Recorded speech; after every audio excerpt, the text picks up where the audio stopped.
banana chips dito naman ko, iba hindi pa yan. Marami sa Indian brand. Yun din lagi yung dala nila. Okay, iba ng banana. Para they know the difference.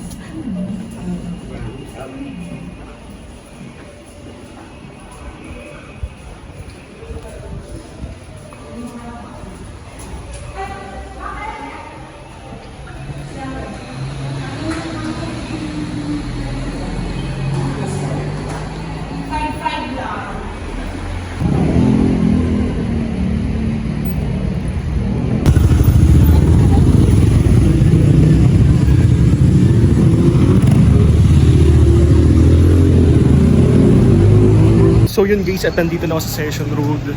Papunta na ako dun sa night market and exactly 1 year na nung huli ako nag-night market doon, and exactly 10 PM na ngayon, isang oras na makalipas. So nilakad ko lang din pala simula ako dito papunta dito kasi sobrang lapit lang din talaga, mga 3 minutes walk. So kahingan, sobrang dami lang rin. So, bago nga pala tayo mag-uukay doon sa night market, may pupunta na ako ditong isang ukayan na underground siya. Actually secret lang siya para sa akin kasi bihira siya makita. Pangalan is Around Vintage. Nakapunta na ako dun before pero tignan natin kung bukas pa sila sa ganitong oras. So tara, samahan nyo ako.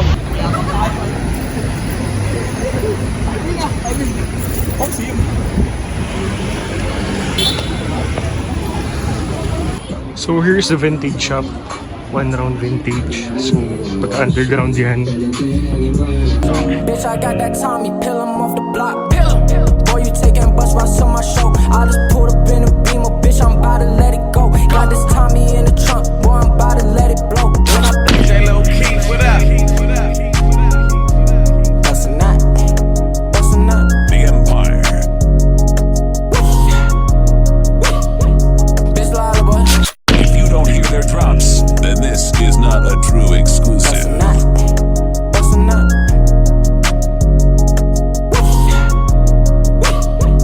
Bitch, lala, boy. Fuck these niggas.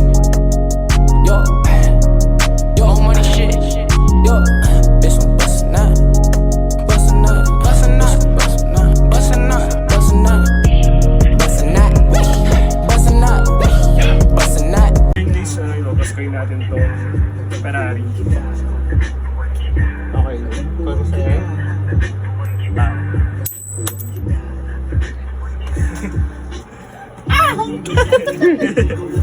Nado, 2626. Bustin' out, yo, got the dirty clip, bustin' out the Glock, and I'm with my gang, ho, we bustin' out, yo, bitch, give me neck, so I bustin' out, you know so, bustin' out, while I bustin' out, bustin' out, while I'm bustin' out, bank roll, counting up, we bustin' out, bitch, I got that Tommy, pill him off the block, boy, you taking bus rides to my show, I just pulled up in a Beamer, bitch, I'm about to let it go, got this Tommy in the trunk, boy, I'm about to let it blow. When I pull up to the spot, I ain't coming to the dope. You a snake in the grass, boy, I'm about to come and mow. Chop the key down in half, boy, I'm about to let it snow. All that work y'all niggas moving, man, that shit is really tragic. She just asked me if I can do magic. I can turn a dove to a brick. Who do that shit? Who do that shit? Baby, tell me that shit. Pushing it through traffic, you know I got the static. So yun guys, from Round 1 Vintage, katabi lang nila. And may ukayan tayong pupuntahan dito. So, ito yung name, Cold Trip PH. So, pupunta tayo dun sa loob. Sana may makita tayong mga items doon. Guys, ito yung ukayan, no? Ayan yung karugtong ng Round 1 Vintage. Tingnan natin. Told these pussy niggas I don't play out what I say. Told these pussy niggas that they might just have to lay. OG Philly crib nigga, know he like to spray. Yeah, you know he like to spray. Mama little immigrant, you know she like to pray. So yun guys, may nakita ako ditong tindahan ng mga libro. So ako guys, nakuha ko yung mga knowledge ko about sa mga libro dito eh. Like sa mga NASCAR, Harley Davidson, ginagawa ko bumibili ako ng mga book. Then doon ako kumukuha ng mga knowledge. So kailangan din talaga natin to, diba? Good investment din. So tara mag-check tayo dito guys, no? Then may mga abubot-abubot din sila dito. Actually kahanay lang siya ng Round Vintage. So yeah, Isang hilera lang yan malapit sa Jollibee dito sa Baguio. So, ayan. Check tayo dito guys. Daan na rin tayo dito. Okay. Let's see. So, dami. Ito. Die Hard. Pang display din kung may mga shop kayo. This is a perfect place for you guys. And check pa natin dito. Ganda na ito. Carso. Siguro vintage ito. Yun na guys. Sarap na ito pang display. Kabigat eh. May kasama pa siya ditong color yellow. Right. Pero ang mission ko talaga is makahanap ako nung Harley Davidson NASCAR na catalog or magazine kung may makikita tayo. Okay. Ito kung angas na ito. Ito vintage. Parang vintage eh, no? Okay. Mga laruan din dito. Awas na ito. Tsaka ito. Malay natin yung mga vintage t-shirt din pala dito. No? So yun guys, may nakita tayo dito. Ano? World Guinness Record 2002. Sheesh. Check natin.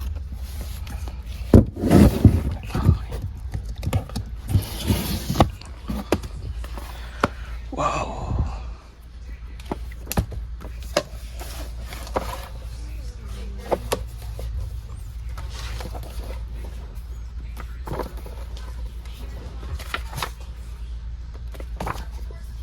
Angas na ito.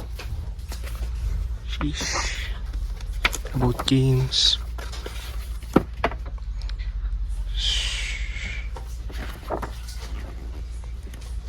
So mati kukunin natin guys. Angas. So in case may nakita ko dito Game On na 50 greatest video games of all time. So kapal na ito. Check natin. Sheesh. Laking tulong nito sa ating mga seller, sa ating mga vintage seller, no? Kasi magkakaroon tayo ng mga idea about sa mga items na binebenta natin. And ayan, iba't ibang mga games simula nung 90s to 2000s. So we needed this guys. Panalo para sa good finds. So yun, kunin natin to.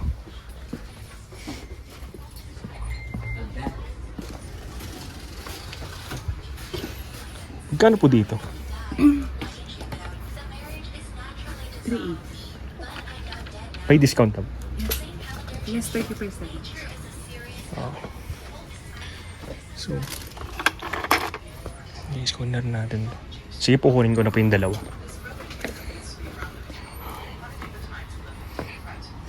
So yun guys, napili ko na yung dalawang book for only 511 pesos, pero naka-discount ako kaya 500 na lang.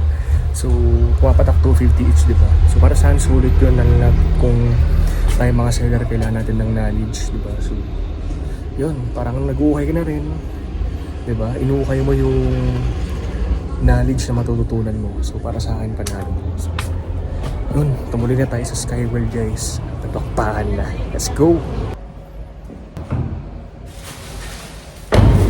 Guys, ito nga pala yung mga pamili ko. Nauukay ko.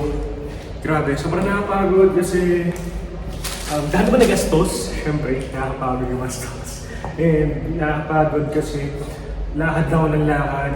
Pero isa naman sabi ko, worth it lahat ng napamili ko na to. So, ayan, sobrang dami. So, i-akit na natin yung mga to.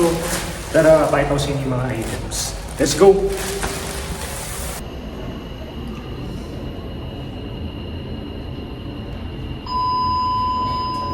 It's a body. Yeah. A body. And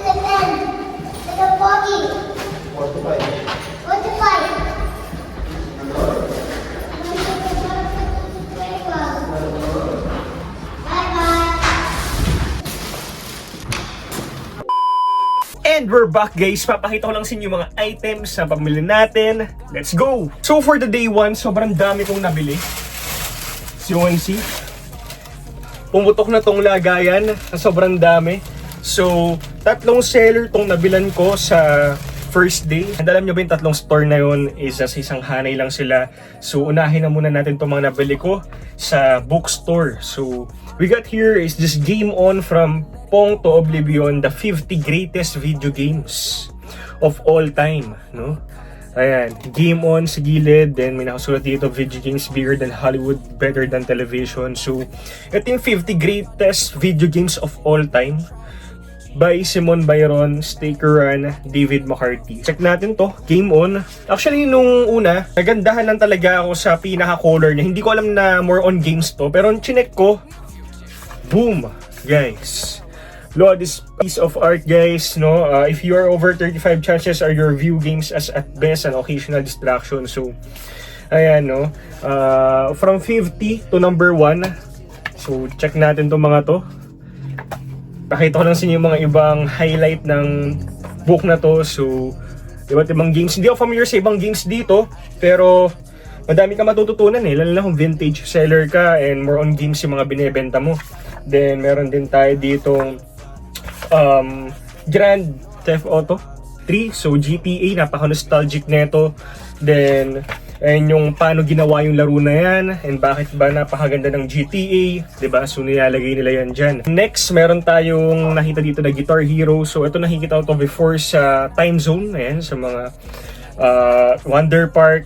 Then, next, may nakita rin tayo ditong sa mga laro na nilalaro ko dati. So, Mario. Ayan.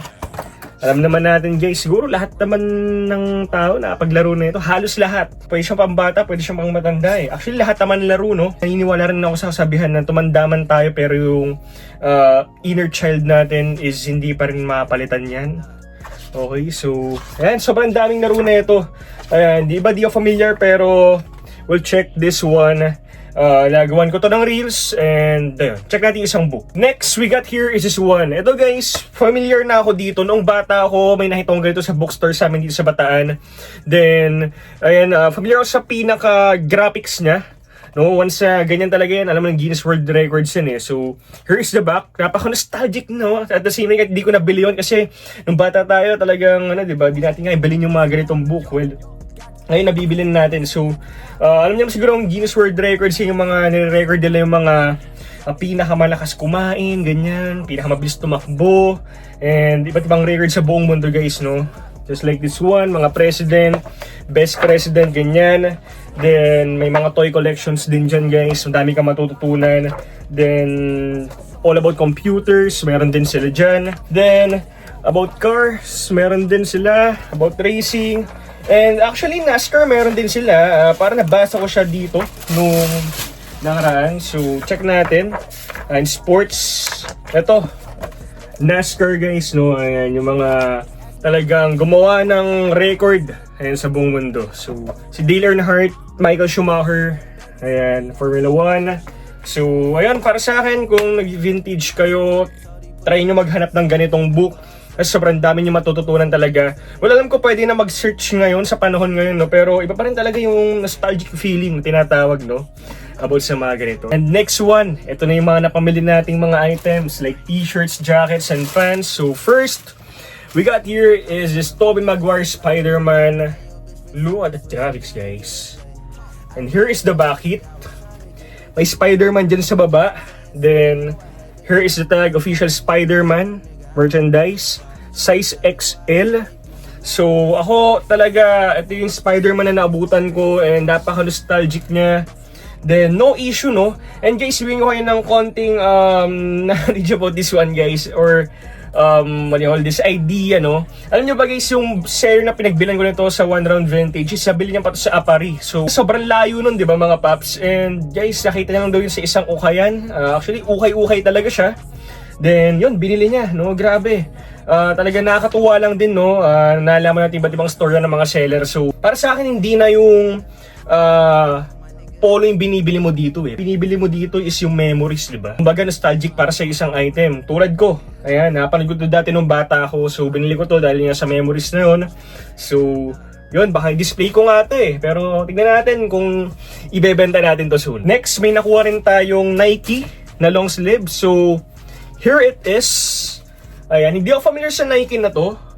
Ayan, nakalagay ito si Nike Spear Dry. Ayan yung pinaka-tag niya. Then, beefy neckline. And then Nike embroidered dito guys. Then, sa ribbings, panalong panalo. Ribbings pa lang guys, pasikip na yan. And perfect pang walking or pamorma nyo, pwede rin. Yung tag-init sa Pinas, di ba? Biro lang, pero yan guys, no, yan yung likod niya, plain lang din siya. Pero yung nagdala dito is ito, kung pinaka-check dyan sa neckline, no. So, pag suot mo yan, grabe mali Steve Jobs ka dito. Next one, may nakulit tayong Nike. So, we got here is Nike Air na windbreaker or jacket, kung ano man tawag yun dito. On a Nike tag.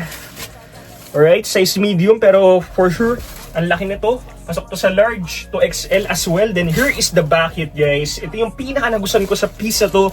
Is yung siyang check dito na Nike. Kadalasan kasi nandito yan eh, di ba sa baba? Ito nasa gitna. So panalo to in terms of color combination. Bihira lang din makita yung pagka sort of army color combination tong piece na to. Then here is the zipper. May Nike dyan. Next one we got here is Suzuki na tech fleece. Hindi ko alam kung anong matatawag yun dito. Then Suzuki on tag, size large. Then here is the bucket. At yung pinaka nagustuhan ko kasi may nakalagay pa dito Suzuki Motorsports. Hindi lang siya basta Suzuki, no. Then kagandahan, yung ribbings niya is good sa goods din. Di ko alam kung bakit meron ditong ano, ayan, butas. Para saan kaya yan, no? And check natin sa isa kung meron din. Actually meron din sa isa eh. So let me know sa comment section sa mga nagmomotor dyan, no, kung ano to. Ayan, so kung familiar dyan, just comment down below para mabigyan din ng knowledge yung mga ibang viewers natin. So, yun. Ang ganda lang nito, although mainit sa Pinas, pero bihira din kasi makita. Ganda ng pagkakapatch niya. Here is the next piece. We got here is this O'Neal na rider pants ba ang tawag dito. Ayan, talaga nagko-collect lang talaga ng ganito. Actually, more on Fox yung hinahanap ko. And adjustable siya dito. Then, Elements Series Advanced Racing Technology on tag. Enjoy the ride by O'Neal Element Pant. Ayan. Made in USA. Then as you can see, no, dyan sa vlog natin, no, sinuot ko to, talagang panalo. Tapos paparesan nyo to ng Fox na long sleeves, diba? Or Troy Lee Designs, pwede. Speaking of Troy Lee Designs and Fox, ito na yung pinaka next piece natin. So we got here is Troy Lee Designs sa long sleeves. Alam ko hindi familiar iba dito kasi more na Harley Davidson itong mga bina-vlog natin dito sa YouTube channel natin, no? So, Troy Lee Designs yun sa mga sikat na nag-design ng mga motor long sleeves, pants, or accessories. Then, nagulat na ako na meron dun eh, diba? So, Troy Lee Designs dito. Then, hard tag, racing team. Then, likod, panalo rin. Ribbings, all good din yung ribbings. So, this was a good size large to XL. So, yun. First time ko magkaroon ng Troy Lee Designs. Kung meron kayo nito, just comment down below or pwede nyo i-PM sa Facebook. Next, may nakuha rin tayong Fox. So, ito yung kapares nun. Ito na. Kung yung Troy Lee Designs more on color black, ito naman more on color red. No? So, here is the front hit. Then, here is the back hit, guys. Fox ang nakalagay dyan. Tsaka linis na tignan eh. On a Fox on tag, size large, ribbings, all good din yung ribbings, halos di sila nagkakalayo ng ribbings. So, yun, kung meron kayo na to, just let me know guys. Next one, dito na tayo sa mga Harley Davidson. Alam ko ito yung hinihintay nyo. So, first we got here is this one. Guys, titigan nyo muna mabuting graphics kung gaano kabisa yan. Motor Harley Davidson Cycles Wants You. Guys, alam niyo yung American poster na American Wants You ata yun, no? Parang ginawa nilang sa Harley Davidson, no? Yung graphics na yun. And yung neckline, beefy neckline. On a New York, made in USA tag, size large. Ang ganda rin ng tela, no? Feeling ko 1980s to eh. Sa tela pa lang eh.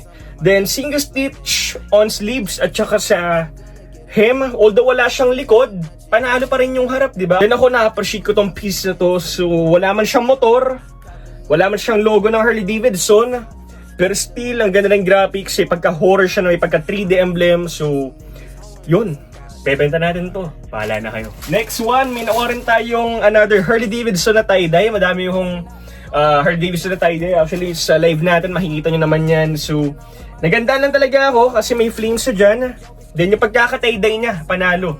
Hard tag ng Harley Davidson dito. Then, here is the back hit. Simplihan lang, pero ang ganda. Perfect na perfect yung summer, guys, no? Then, next, may nakuha rin tayong Orange County Choppers. So, here it is, guys. Harap muna tayo.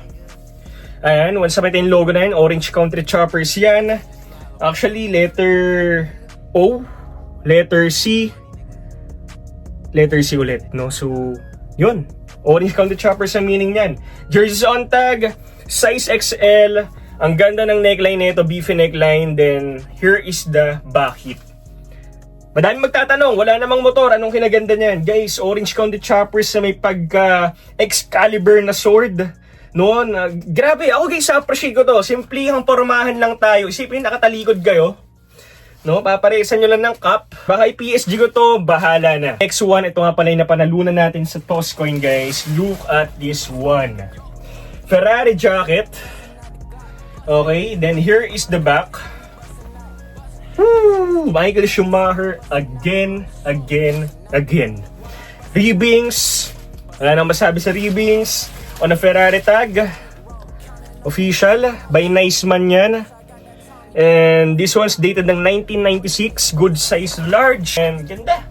No? Actually, binebenta niya to ng 3.5. Then tumawad ako ng 2K. Then naging 2.5. Then naging 2.6. Then nag-decide siya na mag Toscoin na lang daw kami. 2.9 or 2.6. Then nanalo ko. Ayan. Nanalo rin sa wakas kasi palagong talo sa mga Toscoin natin. Kung nakita nyo man yung mga previous vlog natin dyan, palagong talo sa mga ganyan. Pero ayun, sugal lang talaga in terms of this business, guys. And last but not the least is this one. Dito talaga nabutas tong plastic na to eh. Hinuli ko talaga. Bihira talaga makita. Kadalasan makita natin sa mga ganito is mga t-shirt eh. We got here is this one. Woo! Guys, West Coast Choppers. Then here is the front hit. Grabe to. Then guys, leather dito na West Coast Choppers. Okay. Then wala man siyang tag, pero pina-legit check ko na rin naman to. Search ko na rin sa Google. Talagang legit tong piece to. And actually meron din siyang dito eh, nakalagay na made in USA. And feeling ko wala talagang tag yung mga ganitong mga jacket eh. Ayan, no? Then nakalagay dry clean only. Grabe, ang ganda nito. At saka bigat, no? Then meron din siyang zipper dito sa gilid. So, ito ay good size XL to 2XL. Ito na siguro yung the best so far nakita kong West Coast Choppers by Jesse James. Quality talaga pag Jesse James nung gumawa. Then, grabe. First time ko makita ng ganito, sobrang bigat. Then, yun. Let me know sa comment section below kung mabisa ba ito para sa inyo. Kasi, kadalasan mga damit, di ba, na plain color, guys, which is solid din talaga yung mga yun. Pero yung ganito talaga bihira makita. Actually, mataas yung kuha ko. Pero kung interesado kayo, pwede nyo ako i-PM, guys. Bihira lang to. Hindi ko pala ito nasusuot. So, tingnan natin kung maganda ba yung pinaka-fittings nito. Ayan. Ang bigat talaga eh. Ito natin pinaka-mabigat sa lahat na nabili ko. And, guys, sa pagka-leather pa lang din is talaga quality. Diba? Okay. Pucha, pasok din pala sa akin, no? So, ito guys, nasa large to XL to eh. Kasi pag mga jacket, medium eh. So, let me know guys, no? Goods ba? Goods ba yung fittings? Kasi sa Pinas tayo na, pero grabe, ako quality. Kung quality lang pag-uusapan, dito na ako. So, here it is. Then, tatalikod ka ng ganyan, no? Hayop! So, yeah! Comment down below or PM me, Adrian Troy Mariani sa Facebook kung natipuan nyo man to. Anyways guys, dito tatapusin tong vlog natin. Maraming salamat sa lahat ng support sa akin. And dito tatapusin tong day 1 natin. Meron pa tayong day 2, day 3. Ano kaya yon? Saan kaya ako mag-uuhay? Guys, Baguio pa rin yon. Pero for the day 1, tatapusin ko na dito guys. And kung nagustuhan mo tong vlog na to, don't forget to subscribe, comment your suggestion, and like this video. Maraming salamat sa inyo. See you on the day 2 guys. Peace out! These pussy niggas, I don't play out what I say. Told these pussy